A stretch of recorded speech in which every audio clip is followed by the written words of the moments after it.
Todo comienza en el norte polvoriento de Australia, un lugar donde el calor distorsiona el horizonte y los charcos de agua determinan quién vive y quién muere. En este paisaje extremo se está expandiendo un ejército silencioso, venenoso y casi imposible de detener. Los sapos de caña avanzan cada vez más hacia el norte, alcanzando incluso la remota región de Kimberley, y a su paso provocan un daño devastador. Animales nativos desaparecen, cadenas alimentarias enteras se rompen y de repente el país se enfrenta a una pregunta más grande y más inquietante que cualquier otra antes. Antes de seguir, quédate hasta el final, porque los datos que aparecen más adelante son impactantes, y si te atraen las historias de naturaleza extrema, ciencia radical y soluciones que parecen sacadas de una película, suscríbete ahora al canal y deja un like. Toda Australia mira con atención un nuevo plan, intenso y controvertido, diseñado para proteger la vida salvaje única del continente. Los científicos han empezado a utilizar métodos que parecen propios de una película oscura de ciencia ficción. Hormigas nativas son liberadas de forma deliberada para cazar al animal más venenoso del país. Los guardabosques ya no luchan solo con redes y cubos, sino con estrategias basadas en datos, comportamiento y biología. Y además de todo eso, se ha creado algo que en teoría no debería existir en la naturaleza. Un ser modificado genéticamente que permanece para siempre en estado infantil, con un único propósito: devorar a sus propios hermanos. Esta idea se desarrolló durante muchos años en silencio,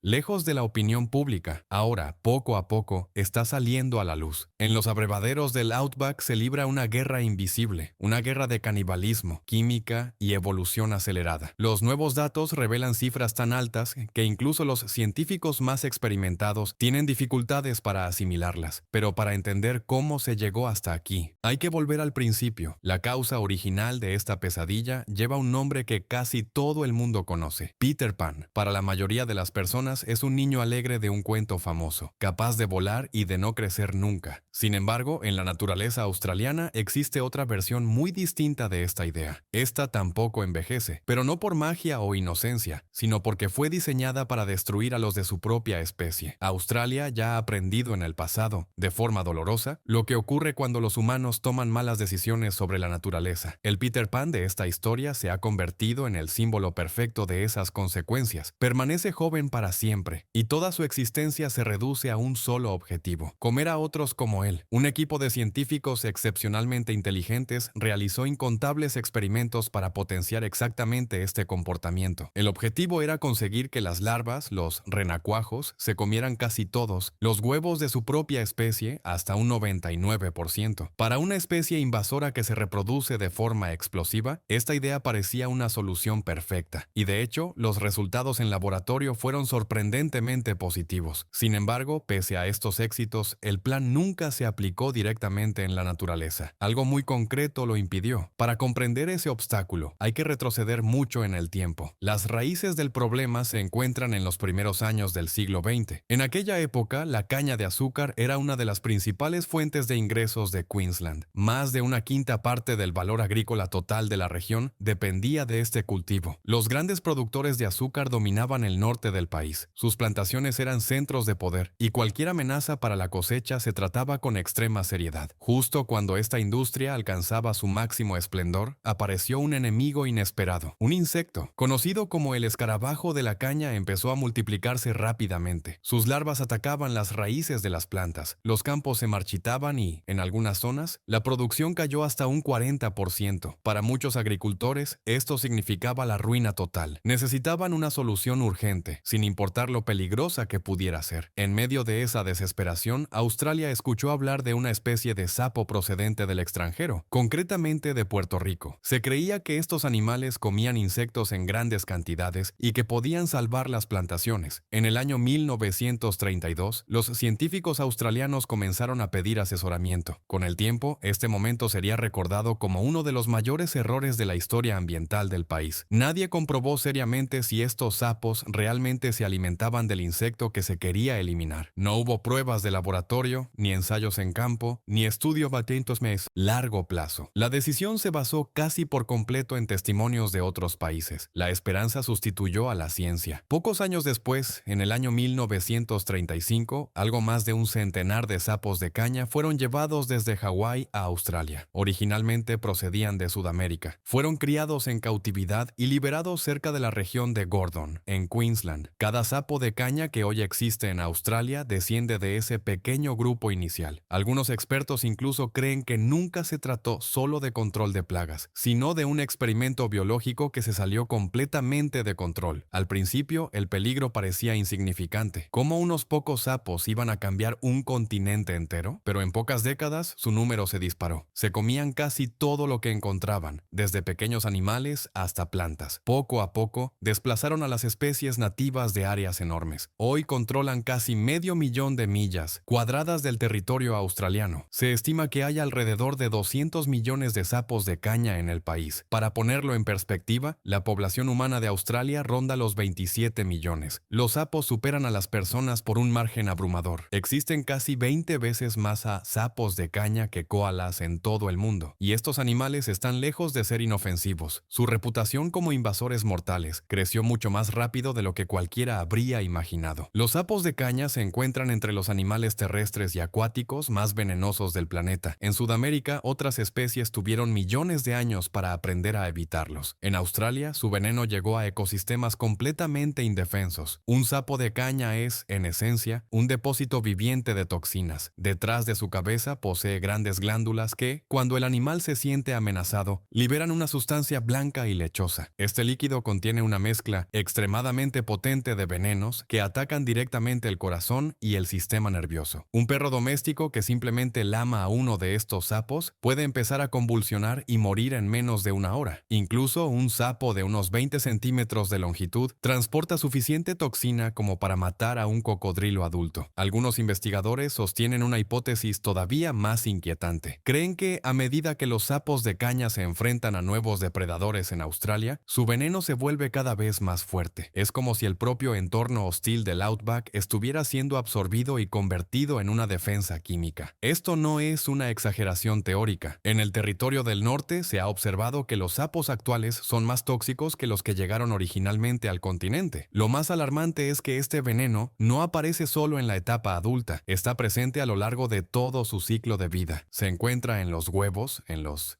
renacuajos, en los jóvenes recién transformados y, por supuesto, en los adultos. Si un pez se come los huevos, muere. Si un pez pequeño se alimenta de los renacuajos, también muere. Si una serpiente o un lagarto intenta comerse a un sapo adulto, el resultado casi siempre es fatal. En un entorno así, solo unos pocos depredadores logran sobrevivir. Incluso la serpiente marrón, considerada una de las más venenosas del mundo, puede morir en menos de media hora después de atacar a un sapo de caña. Los cocodrilos de agua dulce, que durante miles de años dominaron los ríos del norte de Australia, empezaron a morir en grandes cantidades cuando los sapos invadieron su territorio. En algunas regiones, cerca del 70% de estos cocodrilos desapareció en cuestión de pocos años. Sin embargo, las mayores pérdidas se registraron entre los grandes lagartos conocidos como varanos. Estas criaturas, que antes eran comunes y abundantes, sufrieron un colapso brutal de sus poblaciones. En muchos lugares, hasta el 90% de ellos desapareció poco después de la llegada de los sapos, y mientras estos depredadores caían uno tras otro, los sapos de caña seguían reproduciéndose casi sin oposición. Una sola hembra es capaz de poner hasta 30.000 huevos de una sola vez. Si las condiciones son favorables, puede hacerlo 2 veces al año. Esto significa que cada año nacen miles de millones de nuevos sapos, y los jóvenes tampoco son inofensivos. Aunque su veneno es menos potente que el de los adultos, sigue siendo lo suficientemente fuerte como para matar a ranas o peces nativos. De forma sorprendente, algunas aves pueden comer renacuajos sin morir en el intento. Este detalle, que podría parecer insignificante, se convertiría más adelante en una pieza clave de toda la estrategia. Para los humanos, el peligro tampoco es menor. Un simple contacto puede provocar quemaduras en la piel o una irritación severa en los ojos. En las zonas más remotas del norte circulan incluso historias sobre el uso del veneno de los sapos en rituales poco comunes, aunque no existen pruebas oficiales de ello. Lo que sí es completamente real es que los veterinarios del norte de Australia atienden cada semana numerosos casos de animales domésticos intoxicados. El impacto económico también es enorme. Especialistas estiman que el daño ambiental acumulado supera ya los 2.000 millones de dólares, teniendo en cuenta programas de conservación y pérdidas en el turismo de naturaleza. Incluso industrias multimillonarias como la minería se ven afectadas indirectamente. Entonces ocurrió algo que inquietó inquietó profundamente a la comunidad científica. Los sapos comenzaron a cambiar. Estudios detallados revelaron que las poblaciones australianas estaban desarrollando toxinas más potentes que sus parientes sudamericanos. Una investigación publicada en el año 2015 mostró que los sapos australianos poseen glándulas más grandes y una concentración de sustancias venenosas alrededor de un 50% superior. Algunos científicos describen este fenómeno como una especie de autoaceleración evolutiva en la que sobreviven y se reproducen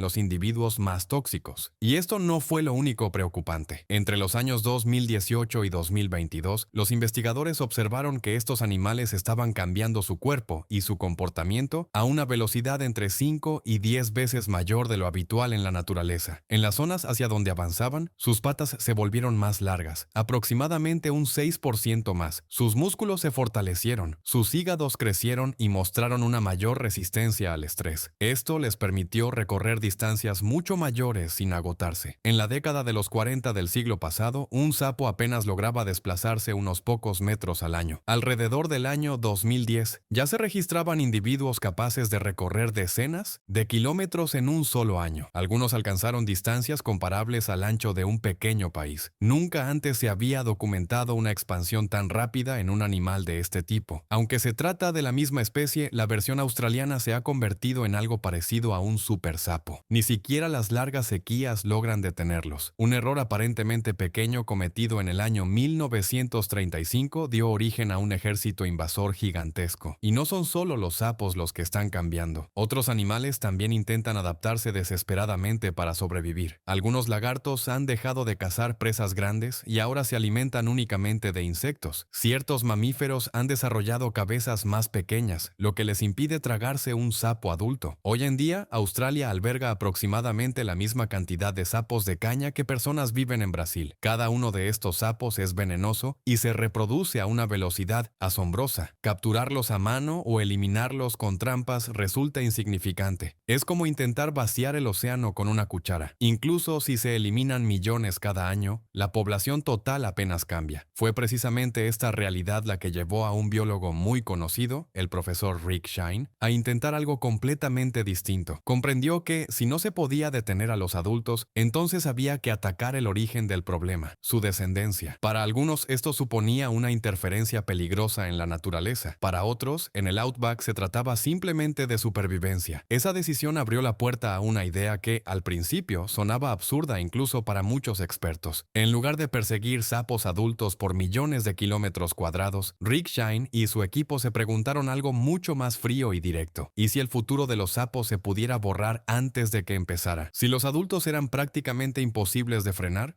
entonces el verdadero punto débil tenía que estar en sus huevos y en sus renacuajos, justo al comienzo del ciclo de vida. Así nació lo que más tarde se conocería como el principio Peter Pan. La idea era sencilla en apariencia, pero radical en sus implicaciones. Crear renacuajos que nunca llegaran a convertirse en sapos, mantenerlos eternamente jóvenes, sin patas, sin salida a tierra firme, atrapados en el agua, el lugar exacto donde los sapos vuelven una y otra vez para depositar sus enormes cadenas de huevos. La ventaja era evidente. Un renacuajo normal permanece poco tiempo en un charco o en una laguna, a menudo alrededor de 20 días, hasta que el cuerpo activa el proceso de metamorfosis. Entonces crecen patas, el rabo desaparece y el animal sale del agua para empezar su vida terrestre. Pero los renacuajos Peter Pan estaban diseñados para lo contrario, vivir 4 o 5 veces más tiempo en el agua. Con una vida acuática prolongada tendrían muchas más oportunidades de encontrar, devorar y eliminar los huevos recién puestos por su propia especie. El concepto parecía sacado de una película y la parte técnica era todavía más complicada. Para hacerlo realidad, los científicos recurrieron a una herramienta que ha cambiado por completo la biología moderna, la edición genética. Con la técnica conocida como CRISPR, intervinieron directamente en el material genético de los huevos con una precisión casi quirúrgica. Cada huevo debía ser manipulado uno por uno, con una aguja microscópica, en el momento exacto, cuando apenas tenía unas horas de vida. Era un trabajo lento, caro y extremadamente delicado. Aún así, el mecanismo biológico detrás de todo era claro. Un renacuajo solo puede transformarse en sapo cuando su cuerpo produce una hormona específica que actúa como un interruptor. Cuando ese interruptor se activa, la metamorfosis comienza de inmediato. Sin ese impulso hormonal no hay cambios, no aparecen patas, no desaparece el rabo, no hay salida a tierra. tierra. El animal permanece renacuajo para siempre. Eso fue lo que hicieron. Alteraron el proceso hormonal antes de que pudiera empezar. Aproximadamente un 70% de los intentos funcionó. Aunque era difícil imaginar cómo aplicar este método a millones de huevos en la vida real, los resultados en condiciones controladas fueron impresionantes. Los renacuajos que nunca maduraban crecían más grandes y más fuertes que los renacuajos normales, y además mostraban un deseo casi obsesivo por comer huevos. En Australia, incluso los renacuajos normales de sapo de caña ya eran más agresivos que los de Sudamérica. Se observó que tenían casi el doble de probabilidad de devorar huevos de su propia especie. Tras la modificación genética, esa conducta se amplificó. Los renacuajos Peter Pan se convirtieron en depredadores excepcionales dentro del agua, como si su único instinto fuera buscar huevos y destruirlos. Un científico resumió el efecto con una frase inquietante: si esos renacuajos grandes ocupan un estanque, ningún huevo vuelve a eclosionar. Esa era exactamente la promesa del proyecto, y también su mayor peligro, porque si un número grande de estos renacuajos escapaba sin control, podrían no limitarse a devorar huevos de sapo, podrían afectar a otros anfibios, incluso a especies nativas ya vulnerables. Con datos estudiados en los años 2023 y 2024, los investigadores comprobaron que habían encontrado una forma real de interrumpir todo el proceso reproductivo. La clave era el tiempo. Los renacuajos normales salen del agua rápido, pero los renacuajos Peter Pan permanecen alrededor de 100 días. Esa cifra era perfecta porque los sapos adultos vuelven repetidamente al mismo charco durante la temporada para depositar más huevos. Los renacuajos modificados estarían siempre allí, esperando. Y no solo esperando, dominando. Eran aproximadamente 3 veces más grandes que un renacuajo típico. Nadaban más rápido. Se adueñaban de las mejores zonas del agua y consumían más alimento. Un renacuajo normal podría comerse unos 5,000 huevos durante su breve vida. Un renacuajo Peter Pan llegaba a devorar hasta 35,000. Pero la revelación más sorprendente llegó con los datos de campo. Un solo renacuajo Peter Pan podía comerse todos los huevos puestos por una hembra de sapo en una noche. Eso significa que, con muy pocos individuos, un estanque entero podría quedar vacío de futuras crías. Y aquí aparecía el detalle más tranquilizador del plan. Esos renacuajos no podían tener descendencia propia. Como nunca se convertían en sapos adultos, no podían reproducirse. Quedaban atrapados en el agua hasta morir. En teoría, esto impedía que se extendieran a lugares inesperados. Aún así, la cautela era máxima. Algunos especialistas imaginaban que los sapos podrían adaptarse y comenzar a poner huevos en lugares inaccesibles para estos. Renacuajos eternos. Además, aunque los renacuajos Peter Pan comían muy pocos huevos de especies nativas, sí se observó que comían algunos. Por eso el proyecto siguió limitado a estanques cerrados y controlados. Nadie quería repetir un error ecológico con consecuencias irreparables. Para comprender mejor los riesgos de alterar genes, los investigadores realizaron otra serie de pruebas. Crearon sapos albinos, visibles y fáciles de reconocer, para ver cómo un cambio genético podía afectar al resto del organismo. Los resultados fueron una advertencia contundente. Los albinos eran frágiles, veían mal, encontraban comida con dificultad y morían mucho más a menudo. Un solo cambio podía generar problemas imprevisibles. Así que quedaban preguntas que nadie podía responder con absoluta seguridad. ¿Qué pasaría si algunos renacuajos Peter Pan sobrevivieran más de 100 días? ¿Y si resistieran años y se convirtieran en enormes criaturas acuáticas, tal vez tóxicas, que nadie había previsto? Aunque el proyecto parecía prometedor, los científicos sabían que estaban caminando sobre una línea muy fina. Mientras este trabajo genético avanzaba, Australia no se quedó esperando. Se pusieron en marcha otras tácticas, menos futuristas, pero igual de estratégicas. Trampas que imitan el olor de los huevos para atraer miles de renacuajos a la vez. Programas para usar depredadores nativos de manera más segura. Y en medio de todo eso apareció un arma inesperada: las hormigas carnívoras locales. Las hormigas carnívoras parecían, al principio, un detalle menor dentro de un problema gigantesco. Sin embargo, pronto se convirtieron en una de las armas más inquietantes y eficaces de toda esta historia. Estas hormigas nativas llevan miles de años formando parte del ecosistema australiano. No son las hormigas domésticas inofensivas que aparecen en una cocina, sino criaturas extremadamente territoriales, agresivas y organizadas. Sus colonias pueden